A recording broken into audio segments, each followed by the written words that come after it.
Una vida apasionante, una vida confusa la de Mata Hari. Una leyenda todavía viva, con 2 biografías en el mercado, con nuevos datos, sobre uno de esos episodios enigmáticos de la Primera Guerra Mundial. ¿Fue realmente un espía Mata Hari? Fue, como alguien dijo, ese nombre en clave, H-21. Mata Hari dijo: los sueños son plata, pero mis memorias son oro puro. Y es que a todos conoció, todos la amaron, todos la quisieron poseer, como la más fina, como la más relumbrante de sus joyas. Lo triste es que al final todos la abandonaron.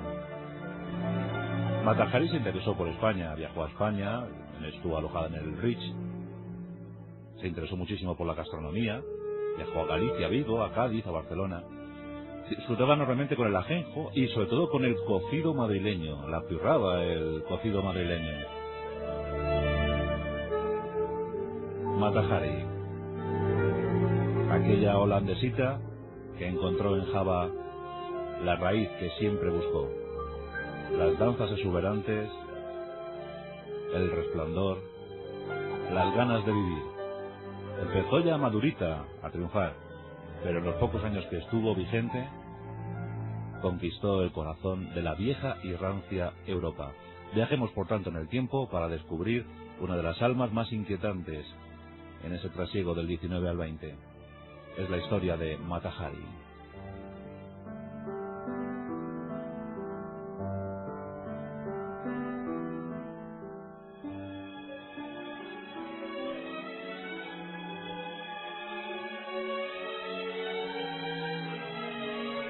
Esta noche os vamos a contar en nuestros pasajes de la historia una de las leyendas creadas en torno a una de las divas que vio el mundo.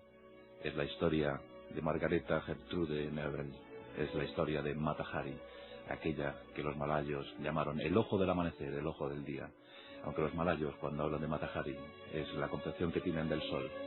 Y ciertamente Mata Hari iluminó Europa con sus danzas, con sus giros, con sus contorsiones, con su amor, durante muchos, muchos años. La historia de una apasionada llamada Mata Hari. Debemos buscar en las raíces de esa historia. Hablemos de la vieja Europa, en el año 1876. Llegaban las noticias de las guerras indias en los Estados Unidos.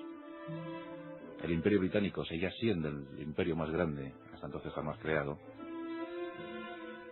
En España acaba de llegar un jovenzuelo, su nombre Alfonso XII. Los alemanes estaban muy confiados después de su gran victoria frente a los francos, frente a los franceses, en la guerra franco-prusiana. Y se comenzaba a ver los albores del imperio austrohúngaro. Y en los Países Bajos, en Holanda, en Lutgarden, una ciudad provinciana, nacía la joven Margareta Gertrude. 1876. Se puede decir que Margareta tuvo una infancia feliz, una buena educación para lo que se acostumbraba a dar a una niña en ese último tercio del siglo XIX. Era hija de un burgués, hija de un empresario fabricante de sombreros. La niña era bellísima, una larga melena morena, unos profundos ojos negros, una cara inocente, ingenua, pero a la vez equilibrada, y unas medidas perfectas. Lo que se dice una niña, después una adolescente adorable. Y en ella se fijó un buen oficial colonial. En aquellos momentos Holanda contaba con posesiones en las Indias Orientales. Java estaba al alcance de la mano de muchísimos oficiales para que vieran cómo se promocionaban sus carreras. Y este oficial, MacLeod, se fijó en ella. Claro, todos se fijaban en ella. Pero el padre eligió a este oficial, porque pensaba que gracias a él, su niña podría ver mundo, podría conocer a la alta sociedad, podría codearse con los mejores. No podía sospechar el padre que su hija tomaría eso al pie de la letra. Ella apenas conocía a MacLeod, apenas conocía a ese oficial holandés, pero bueno, con 19 años se casó. Y empezó la gran aventura de Margareta Gertrude, empezó la gran aventura de la que sería después Mata Hari. 1897, en la isla de Java, la gran posesión colonial de Holanda, una isla de 132.000 kilómetros cuadrados. En la actualidad, ahí está la sede, ahí está la capital de Indonesia, Yakarta, una ciudad abrumadora de casi 10 millones de habitantes. Una isla de 132.000 kilómetros cuadrados con casi 80 millones de habitantes. ¿Os hacéis una idea de cómo es el asunto? Pero en 1897, hace 103 años, Java era algo más. Java era la ilusión, Java era la aventura, Java era el contacto con lo exótico. Y para la joven Margareta, que venía del frío, que venía de una sociedad casi congelada, fue un descubrimiento absolutamente asombroso. Margareta entró en contacto con el sol, entró en contacto con la jungla, con las costumbres tribales, con las viejas danzas del amor. Y empezó a sentir que algo en su interior comenzaba a nacer. Y era su contacto con la sensualidad, un sentimiento desconocido por ella hasta ahora. Con 21 años entró en contacto con las poblaciones locales. Su marido, muy empeñado en sus campañas, en su promoción, en su ascenso, pues no atendió todo lo bien que debiera a la joven Margareta. Y aunque tuvieron prole, porque la tuvieron hijos, Margareta iba a lo suyo, una joven alocada, acababa de descubrir un mundo nuevo. Por las noches, gracias a la complicidad de sus criados, se internaba en la jungla y participaba de las danzas tribales, participaba de las danzas rituales, y las aprendió, a fe que las aprendió. Dicen que se volcó de tal manera que abandonó un tanto la educación de sus niños, y que a lo mejor, fruto de la envidia que una de las criadas la tenía, llegó el envenenamiento de su hijo pequeño, que por otra parte era el preferido del oficial MacLeod. MacLeod esto nunca se lo perdonó. Dicen que Margareta jamás tampoco se lo pudo perdonar a sí misma. Pero algo había arraigado en el espíritu de Margareta.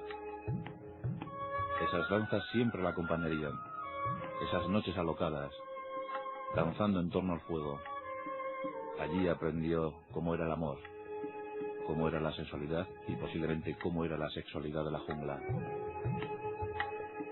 En el año 1902, la relación con su esposo estaba muy deteriorada, sumamente deteriorada. Y en 1903 regresaron a Holanda. Margareta seguía siendo Margareta, pero ya no era la misma joven que había abandonado Holanda hace unos años.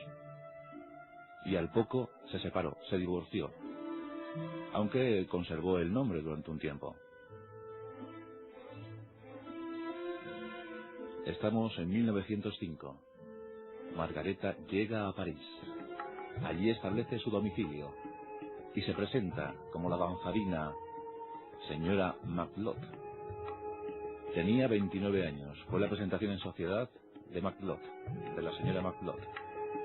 Pero en 1906 pensó que ese nombre era demasiado costumbrista y optó por otro, buscando en sus viejas raíces ya de la isla de Java. Y ahí nació, en 1906, cuando tenía 30 años, algo mayor para la época, la exuberante danzarina javanesa Mata Hari, la hija del amanecer, la hija del sol, la hija del día. Y comenzó a fascinar a París. El casino, el Olimpia, todas las salas se disputaban la belleza de Mata Hari. Todos querían averiguar qué pasaba con esa exuberante bailarina javanesa. Todos pensaban que procedía de allí. Tal era el empuje, tal era el brillo que mostraba en sus danzas, que nadie dudaba sobre la proveniencia de Mata Hari. Desde luego era javanesa. Dicen que bailaba hasta el éxtasis, los giros, las contorsiones, cómo se mostraba ante el público, un público embelesado, un público de la alta sociedad francesa, que pagaba fuertes sumas por ocupar los primeros lugares de esas salas. Mata Hari bailaba para ellos, les dejaba fascinados. En esas danzas se iba quitando la ropa poco a poco, con suma lentitud. Iba quitándose las ropas y en muchas ocasiones quedaba desnuda ante ellos, provocando el alboroto de todos. Las grandes señoronas de París no daban crédito a lo que estaba ocurriendo. Sus maridos pugnaban por ocupar esos primeros lugares. Todos tenían postales de Mata Hari que circularon con mucha profusión por la sociedad parisina. Y empezó a embelesar también Europa. Comenzó a viajar por Europa. Berlín, Viena, Londres, Roma, todos subyugados ante el flujo magnético y sensual de Mata Hari. Y así estuvo hasta que comenzó la terrible Primera Guerra Mundial. En 1914, Mata Hari tenía 38 años. La guerra más devastadora que vio la humanidad. Decían algunos que la guerra que acabaría con todas las guerras. Una guerra que dio el traste con la vida de casi 10 millones de jóvenes europeos. Todos perdieron en la Primera Guerra Mundial. Pero afortunadamente, para Holanda, Alemania consideró la neutralidad de Holanda. Y eso propició que Mata Hari pudiera moverse con cierta libertad. La libertad que le da una guerra, por otra parte, por Europa. En las zonas donde no había trincheras, donde no había combates, donde no había batallas, Mata Hari deambulaba, visitaba, danzaba para todo aquel que la quisiera ver. Lo cierto es que en la Primera Guerra Mundial las ciudades apenas sufrieron el efecto de los bombardeos masivos. Y así pudo visitar muchas ciudades. Y así muchos gobiernos se fijaron en ella, como mensajera de documentos, mensajes secretos. Y lo cierto es que Mata Hari era la más propicia para ser agente secreto, la más propicia para ser espía de unos y de otros. Porque se codeaba con todos, duques, marqueses, militares, burgueses. Los que manejaban el cotarro, los que manejaban los datos en esa Primera Guerra Mundial, estaban en contacto con Mata Hari. Pagaban fuertes sumas por pasar una noche con Mata Hari. Ella era conocedora, sabía perfectamente acerca de su belleza y de sus medidas perfectas. Y en consecuencia se aficionó muchísimo a las joyas, al dinero, a la buena vida. Fue un momento extraordinario, de esplendor máximo para Mata Hari. Dicen sus críticos que jamás llegó a dominar las danzas puras de Java. Pero ¿y qué más da? Dicen sus críticos que era una ninfómana, entregada al sexo. Cada noche era diferente. Sus propios amantes, aquellos duques, aquellos burgueses que la adoraban, aquellos militares que la idolatraban, quedaban sorprendidos por el hacer sexual de Mata Hari, aunque dicen que a ninguno quiso y que de todo se aprovechó. Pero en esos primeros años de la Primera Guerra Mundial, como os he dicho antes, todos querían acercarse a Mata Hari por unos u otros motivos. Y en una estancia de Mata Hari, en Holanda, delegados alemanes en La Haya se acercaron a ella con el propósito firme de que sirviera a los intereses del Imperio Alemán. Y ella accedió. No sabía lo que se le venía encima. Y en principio sí pasó algún dato, algún documento que por otra parte no eran primordiales, no eran esenciales para el devenir de la guerra. Pero ella accedió, posiblemente pensando en ese pasaporte que la facilitaría ir de un lado a otro por Europa. Pensó que no podía ser peligroso, pensó en ese momento que nadie podía tocar a Mata Hari. Llegó a creer que estaba en la cumbre del éxito. Por supuesto, los alemanes se fijaron en ella, pero los franceses también, y los británicos también, por supuesto. Los franceses también en París la pidieron que fuera su agente secreto, y ella accedió.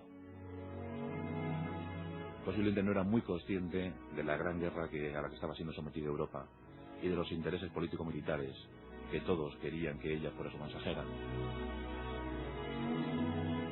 Y empezó a trabajar para las dos potencias, para los aliados y para las potencias centrales. Y en octubre de 1916 llega una fecha fatídica para Mata Hari. Envuelta por el glamour que siempre la acompañaba, por su extenso vestuario, por su potente personalidad, llega a Madrid. Son los últimos días de octubre de 1916. Ella se aloja en el Palace y actúa ante la inmóvil sociedad madrileña. Dicen que un senador catalán, de nombre de apellido Junoy, Emilio Junoy, se enamoró fervientemente de ella y la propuso ir a Barcelona. Ella denegó la invitación, no quiso saber nada de esa invitación.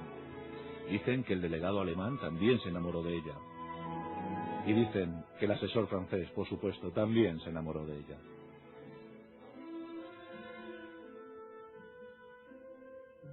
Pero en ese momento, el asesor militar francés, establecido en Madrid, recibe una nota que llega de los servicios secretos franceses. En esa nota se le comenta al delegado militar francés que hay una espía, su nombre clave H-21, y que piensan que es Mata Hari, que piensa este servicio secreto francés que Mata Hari ha traicionado a los intereses de Francia y que ha pasado documentación a los alemanes, y que esté muy pendiente. Tienen que confirmar que H-21 es Mata Hari. Los franceses trabajaban así gracias a la información que a su vez les habían suministrado los británicos en sus Service Secrets.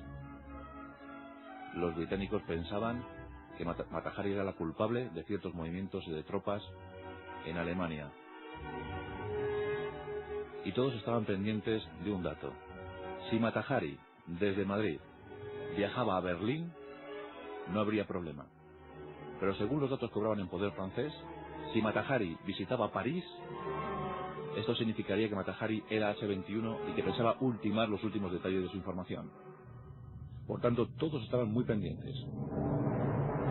Junoi, como os he dicho, le había propuesto ir a Barcelona y le había delegado esa invitación. Y llegó un mensaje, llegó un telegrama. Alguien le decía a Mata Hari que debía ir a París. Luego se comprobó que ese telegrama era falso, posiblemente suministrado por el Servicio Británico de Información. Ella picó el anzuelo y preparó su viaje hacia París. Todo estaba dispuesto para el apresamiento de Mata Hari. Ella seguía pensando que nadie la podía tocar, que nadie podía apresarla, que nadie podía intentar averiguar si era o no era espía. Ella era Mata Hari. El 13 de febrero de 1917 es detenida en París. Ella no da crédito a lo que está ocurriendo y empieza de forma febril a enviar cartas a todo el mundo, a todos sus amigos, a aquellos que la amaron, duques, terratenientes, militares. Buscó ayuda en todos los que la amaron, en todos los que le rindieron admirada devoción. Ninguno respondió. Todos abandonaron a Mata Hari. Aquella diosa que vino de Java era abandonada por sus leales servidores. Fue sometida a un juicio sumarísimo. Dicen algunos que injusto. Otros dicen que no hubo más remedio. Francia, el país que la había contratado como espía, era el país que ahora la juzgaba como traidora. Ella siguió enviando cartas sin obtener respuesta. En principio, cuando la sometían a las preguntas del tribunal, Mata Hari titubeaba, no era muy coherente en sus exposiciones. Seguía pensando que no le podía pasar nada, que ese juicio era simplemente una farsa, que después todo se solucionaría. En estos momentos Mata Hari tiene 40 años. Por fin, cuando ve que todo se puede poner negro, que todo se puede perder, utiliza un hombre, el duque de Brunswick, duque alemán entroncado con la familia real británica, y aduce que ella en realidad lo que estaba preparando era el camino hacia la paz, que gracias al duque, que tenía mucha influencia sobre el emperador, utilizaría sus contactos para provocar la paz en Europa, que ella era simplemente una paloma mensajera de la paz, pero nadie la creyó. Dicen que los británicos estaban muy dolidos porque los alemanes 2 años antes habían fusilado a lo que consideraban también una espía en Bélgica, una espía al servicio de los británicos, y que querían venganza, querían cobrarse venganza. Dicen otros, muy aventurados por cierto, que los británicos no querían ni por ensueño hablar de la paz. En esos momentos sabían que Estados Unidos iba a entrar en la guerra y no les interesaba para nada la paz. Querían aplastar a Alemania, al poder de los imperios centrales. Y llegó el día fatídico. Mata Hari es condenada a muerte. Ella seguía sin dar crédito a lo que estaba ocurriendo. Aquella que ilusionó toda Europa, aquella que iluminó Europa, ¿cómo es posible que acabara en un paredón frente a unos fieros soldados que la iban a disparar? 18 de octubre de 1917, el último día de Mata Hari. En su celda dormía plácidamente. Eso quiere decir que no contaba, porque ella había pedido un indulto al presidente francés y el presidente se había desmarcado de este asunto. No quería entrar en los pormenores de Mata Hari. Todos, al parecer, querían desembarazarse de ella. Sabía demasiado, posiblemente, sobre muchas altas personalidades de Francia, de Inglaterra, de Alemania. Todos querían que Mata Hari desapareciera. Ese último día dormía plácidamente en su celda cuando un capellán, acompañado de 2 monjas y un capitán, también con su abogado, entraron en la celda. Las monjas La despertaron suavemente, dulcemente. Ella abrió los ojos y vio toda la escena que se contemplaba ante ella. Preguntó qué ocurría. El capellán dijo que había llegado la hora. Ella, dicen que no se inmutó. Se levantó de la cama.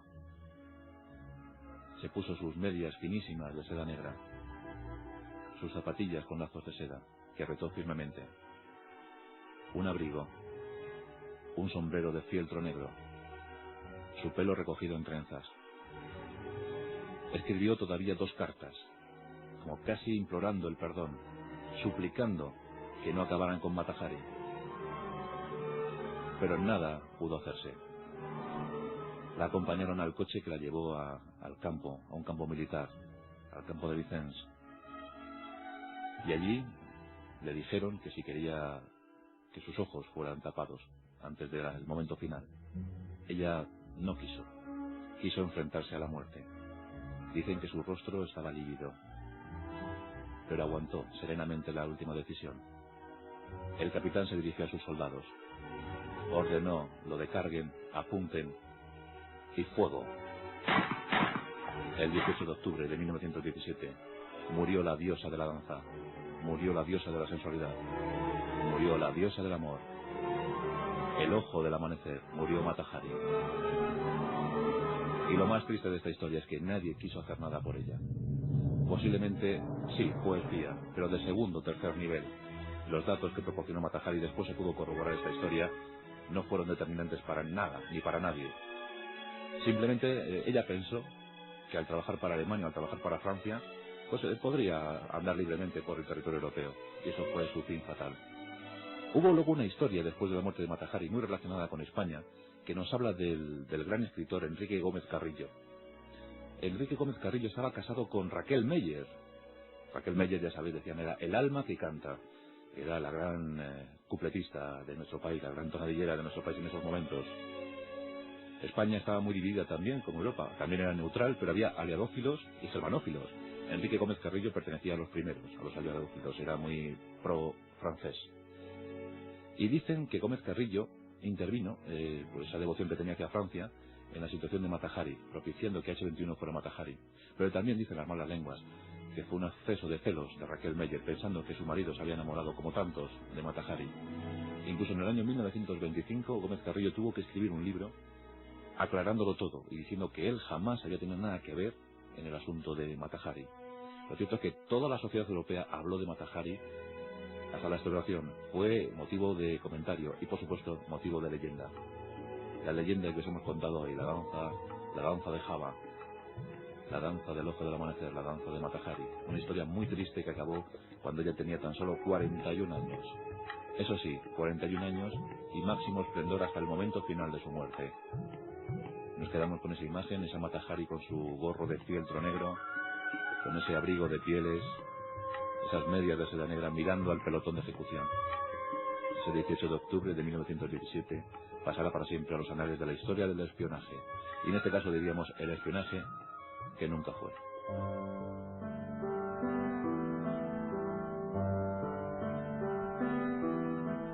Cuenta la leyenda, cuenta la historia oscura de Mata Hari, la que rodeó a Mata Hari en esos días, que fueron 12 los soldados que dispararon o intentaron disparar contra ella.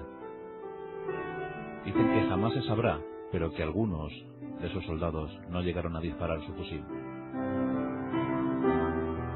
Aún así, los disparos que llegaron hasta ella fueron certeros. Y en ese campo de Vicens quedó tendida para siempre. Aunque la leyenda la inmortalizó para todos, y aún hoy en día se siguen escribiendo cosas sobre Mata Hari. Lo cierto es que nunca terminaremos de averiguar la verdad. Aquella niña de los Países Bajos, a la que su padre tanto quiso y tanto estimó, porque cuenta la historia que el primer día de colegio su padre la quería tanto, quiso valorarla tanto, que la llevó al colegio en una carreta pintada de oro y tirada por 2 animales enjaezados. Una niña que alcanzó la eternidad gracias a su espíritu de fuego. Es la historia de Margareta, la historia de Mata Hari.